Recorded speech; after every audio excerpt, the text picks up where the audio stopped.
So called Chanakya, कथित Chanakya, Bharatiya Janata party के चाणक्य यानी कि देश के गृह मंत्री अमित शाह, एक ऐसे चाणक्य जिनके पास ईडी है, सीबीआई है, आईटी है, तमाम एजेंसीज है और उसके बेस पे वो खुद को चाणक्य कहलवाते हैं। उनके सामने और खास तौर पर उनके लाडले को घेरने के लिए अब राहुल गांधी ने कांग्रेस के असली चाणक्य को मैदान में उतार दिया है। एक ऐसा चाणक्य जो भारतीय जनता पार्टी की हर रणनीति को विफल करने में माहिर है। हिमाचल में सरकार गिराना चाहती थी भारतीय जनता पार्टी, वो चाणक्य पहुंचा, उसने सरकार बचा ली। कर्नाटका में उसने भारतीय जनता पार्टी के भ्रष्टाचार पर इस तरीके से करारी चोट करी और इस तरीके की रणनीति बनाई कि कर्नाटक में कांग्रेस की वापसी हो गई। कौन है वो चाणक्य? डीके शिव कुमार। कहां उतारा है डीके शिव कुमार को और डीके शिव कुमार के साथ और किसको लगा दिया है, किसको भेज दिया है राहुल गांधी ने? सारी बातें जरा विस्तार से करेंगे क्योंकि भारतीय जनता पार्टी की सरकार चुनाव से 2 महीने पहले ही हारने के कगार पर जाकर खड़ी हो गई है। ऐसा कह लीजिए कि राहुल गांधी ने अब ये इन दो नामों का ऐलान करके आज की तारीख में स्क्रिप्ट पूरी कर दी बीजेपी की हार की। नमस्कार, मैं स्वप्निल और आप मुद्दा देख रहे हैं। दोस्तों, आगे बढ़ें उससे पहले वही छोटी सी अपील। मुद्दा इन दिनों एक गंभीर आर्थिक संकट से जूझ रहा है। एक तरफ हमारे मेन बैंक अकाउंट बीते कई महीनों से फ्रीज चल रहे हैं, तो दूसरी तरफ हमारे 2.5 साल पुराने चैनल को हमसे लंबे समय तक छीन कर रखा गया था। ऐसे में डे टू डे ऑपरेशंस में मुद्दा को काफी मुश्किलों का सामना करना पड़ता है। लिहाजा आपसे गुजारिश है, यदि आप चाहें, यदि आप सक्षम हो तो मुद्दा की छोटी छोटी मदद जरूर कीजिएगा। इसके लिए आप स्क्रीन पर दिख रहे QR कोड या फिर कि नीचे दिख रहे UPI नंबर का इस्तेमाल कर सकते हैं। अब आगे बढ़ते हैं और सबसे पहले मैं आपको एक खबर दिखाना चाहता हूं। आपकी स्क्रीन पर प्रभा साक्षी की एक हेडलाइन है, असम इलेक्शन के लिए कांग्रेस की बड़ी तैयारी, डीके शिव कुमार और भूपेश बघेल को सौंपी बड़ी जिम्मेदारी। दोस्तों, असम एक ऐसा राज्य जिसको लेकर कांग्रेस इस समय बहुत ज्यादा उत्साहित है और इस उत्साह का कारण भी है। असम में जिस तरीके से हिमंता बिस्वा शर्मा की सरकार पर भ्रष्टाचार के कई आरोप लगे, खुद हिमंता बिस्वा शर्मा, उनके ऊपर लैंड स्कैम के कई आरोप लगे। इन सब के बीच वहां पर एंटी इनकम्बेंसी का होना और इसके साथ ही साथ तमाम मुद्दों से बरगलाने भटकाने की कवायद में हिमंता बिस्वा शर्मा का लगे रहना और इन सब के साथ साथ वहां पर राहुल गांधी के भरोसेमंद का चुनाव से काफी पहले ही मैदान में उतर जाना। कौन है वो भरोसेमंद? तो नाम है गौरव गोगोई, पूर्व मुख्यमंत्री तरुण गोगोई के बेटे। गौरव गोगोई वहां के प्रदेश अध्यक्ष हैं। गलियां सड़कें सबकी खाक छान रहे हैं, लोगों से जाकर मिल रहे हैं। राहुल गांधी की जो पॉलिटिकल स्टाइल है, लोगों से जाकर संवाद करना, आम लोगों के बीच बैठना, गौरव गोगोई आज की तारीख में असम में उसी तरीके से जी तोड़ मेहनत करते नजर आते हैं। इसके ठीक बाद क्या हुआ? गौरव गोगोई और हिमंता बिस्वा शर्मा को लेकर बीते कुछ दिनों में बहुत सारे मीडिया इदारों ने बहुत सारे सर्वे किए और उन तमाम सर्वेक्षण के जो परिणाम आए, जो रिजल्ट आए, वो इस बात पर मुहर लगाते हुए नजर आए कि हर गुजरते दिन के साथ गौरव की लोकप्रियता काफी ज्यादा बढ़ती जा रही है असम में। फिर आलम यह आ गया कि हिमंता बिस्वा शर्मा की लोकप्रियता एक तरफ घटती नजर आ रही थी, गौरव गोगोई की लोकप्रियता बढ़ती हुई नजर आ रही थी। फिर उसके बाद से सर्वे आने ही बंद हो गए। जाहिर सी बात है, जब इस तरीके के सर्वे आएंगे तो उसका भी एक असर पड़ता है। अब असम में मार्च 2026 में चुनाव है और इससे पहले एक खबर आई कि हर प्रदेश के लिए आगामी 2026 में जहां जहां चुनाव है वहां के लिए स्क्रीनिंग कमेटी का गठन कर दिया गया है। स्क्रीनिंग कमेटी का गठन हुआ और असम का जब ऐलान हुआ तो पता चला कि प्रियंका गांधी को चेयरमैन बनाया गया है, अध्यक्ष बनाया गया है असम की स्क्रीनिंग कमेटी का। और इसके ठीक बाद आज का ऐलान। और आज का ऐलान क्या है? दरअसल विधानसभा चुनाव के लिए कांग्रेस ने डीके शिवकुमार, कर्नाटक के उप मुख्यमंत्री हैं, आप सब जानते होंगे, भूपेश बघेल और बंधु तिर्की को वरिष्ठ पर्यवेक्षक नियुक्त कर अपनी संगठनात्मक रणनीति को मजबूत किया है।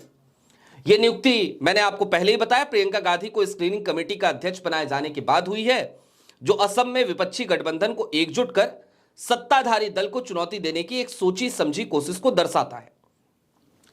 कांग्रेस ने आगामी असम विधानसभा चुनाव के लिए कर्नाटक के उप मुख्यमंत्री डीके शिवकुमार, छत्तीसगढ़ के पूर्व मुख्यमंत्री भूपेश बघेल, झारखंड के पूर्व विधायक तिर्की को पार्टी का पर्यवेक्षक नियुक्त किया है।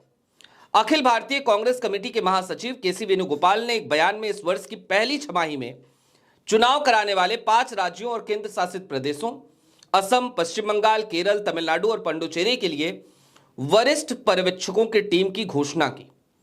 और अब कुल मिलाकर इस बात को समझिए कि प्रियंका को असम चुनाव के लिए स्क्रीनिंग कमेटी का पहले अध्यक्ष बनाया गया।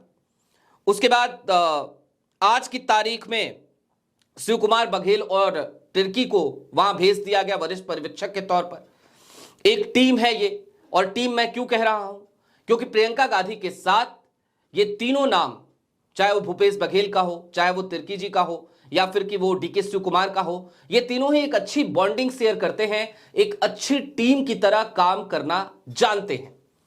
और इन सब के साथ साथ वहां पर गौरव गोगोई पहले से ही मौजूद हैं, वो वहां पर लगातार कांग्रेस को मजबूत कर ही रहे हैं। गौरव गोगोई ने कहा था कि 2026 के असम विधानसभा चुनाव अभूतपूर्व होंगे। उन्होंने एक बात और जोर देकर कही थी कि मुकाबला राजनीतिक दलों के बीच नहीं, बल्कि असम की जनता और जिसे उन्होंने स्वयं को राजा समझने वाला कहा, उसके बीच होगा। उन्होंने कहा कि जिस राजा का वे जिक्र कर रहे हैं उसकी पहचान जनता को सर्वविदित है। एक जनसभा को संबोधित करते हुए गोगोई ने कहा कि विपक्षी दल जनता के बीच व्याप्त आक्रोश और हताशा से अवगत हैं और इसलिए वे उनके साथ एकजुट होकर खड़े हैं। इतना ही नहीं, गौरव गोगोई ने क्या कहा था ये बड़ा मायने रखता है, लिहाजा उनके बयान का एक और हिस्सा जान लीजिए। गौरव ने आरोप लगाया कि सत्ताधारी दल द्वारा वित्तीय प्रलोभनों, सांप्रदायिक ध्रुवीकरण और चुनावी कानूनों के कथित उल्लंघन के माध्यम से मतदाताओं को प्रभावित करने के प्रयासों के बावजूद असम की जनता निर्णायक प्रतिक्रिया देगी। उन्होंने कहा कि असम की जनता एकजुट होकर देश को एक सशक्त संदेश देगी कि धन, बल, अहंकार, धमकियां और विभाजनकारी रणनीति जनता की गरिमा को कुचल नहीं सकती। उन्होंने आगे कहा कि असम की भूमि विरासत, संस्कृति, शांति और सामाजिक सद्भाव की रक्षा के लिए जानी जाती है।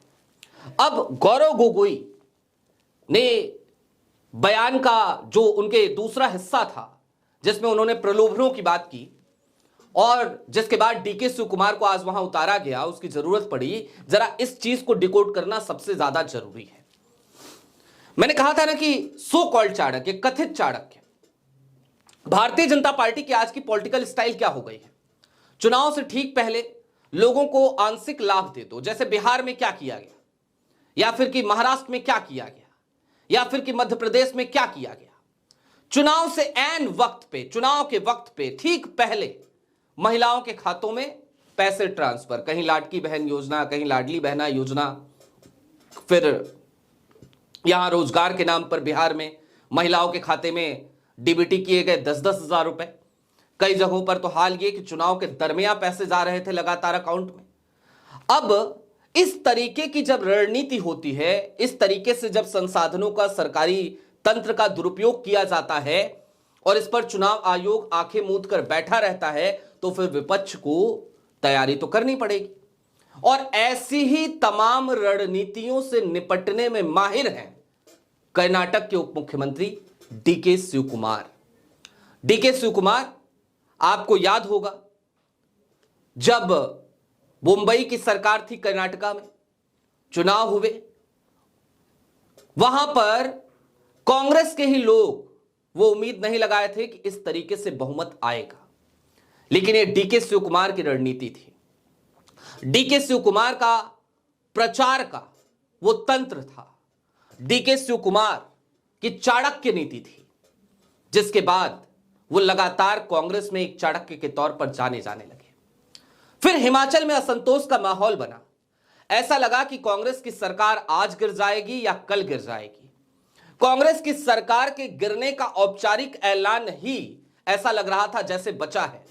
तभी याद आई कांग्रेस को, राहुल को, प्रियंका को, सोनिया जी को कि हमारे पास एक तुरूप का इक्का तो है, क्यों ना उसे हिमाचल भेज दिया जाए।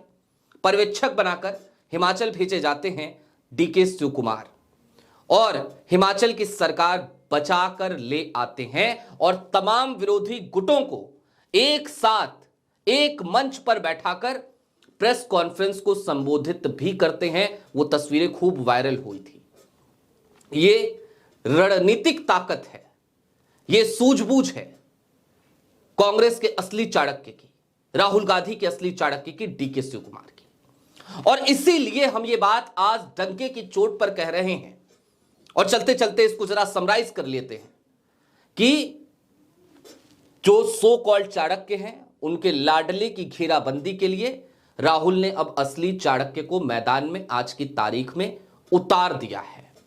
और असम में जो ये प्रलोभनों की बात हो रही है, दरअसल बकायदा योजनाओं का ऐलान कर चुके हैं हिमंता बिस्वा शर्मा। युवाओं को 8,000, किसी को 2,000, किसी को 2,500। वहां पर तो असम की सरकार ने ऐसा लग रहा है जैसे खजाने खोल दिए हैं फ्रीबीज के लिए।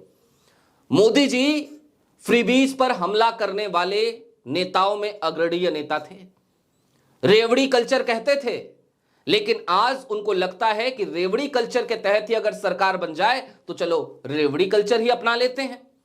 तो उस रेवड़ी कल्चर को अपनाने जा रहे हिमंता बिस्वा शर्मा के सामने अब बड़ी चुनौती पेश कर रही है कांग्रेस, क्योंकि एक तरफ प्रदेश अध्यक्ष के तौर पर वहां पर पहले से तैनाती है गौरव गोगोई की, जनता के बीच में लोकप्रियता तेजी से बढ़ रही है। दूसरी तरफ स्क्रीनिंग कमेटी में प्रियंका गांधी चेयरमैन हैं, उसके अलावा वहां पर बकायदा इमरान मसूद भी पहुंचे हुए हैं। और इन सब के इतर अब वरिष्ठ पर्यवेक्षक के तौर पर भूपेश बघेल जैसे वरिष्ठ नेता हैं, छत्तीसगढ़ के पूर्व मुख्यमंत्री हैं, शासन प्रशासन का लंबा अनुभव है और उनके साथ ही साथ राजनीति की हर बारीक चाल को डिकोड करने वाले, समझने वाले डीके शिव कुमार भी अब मैदान में राहुल गांधी की तरफ से उतारे जा चुके हैं। और ऐसा बिल्कुल अब लगने लगा है कि कांग्रेस की ये जो रणनीति है ना, चुनाव से ठीक 2 महीने पहले अभी ऐसा लगता है जैसे भारतीय जनता पार्टी की हार की स्क्रिप्ट पर आखिरी मोहर जो राहुल गांधी ने लगाई है वो आज का ये ऐलान है। आपकी क्या राय है हमें कमेंट बॉक्स में जरूर बताइएगा। अभी के लिए दीजिए इजाजत। चलते चलते फिर वही अपील, चैनल पे नए हो तो सब्सक्राइब करते हुए जाइएगा, सक्षम हो तो छोटी छोटी मदद मुद्दा की जरूर कीजिएगा। बहुत शुक्रिया।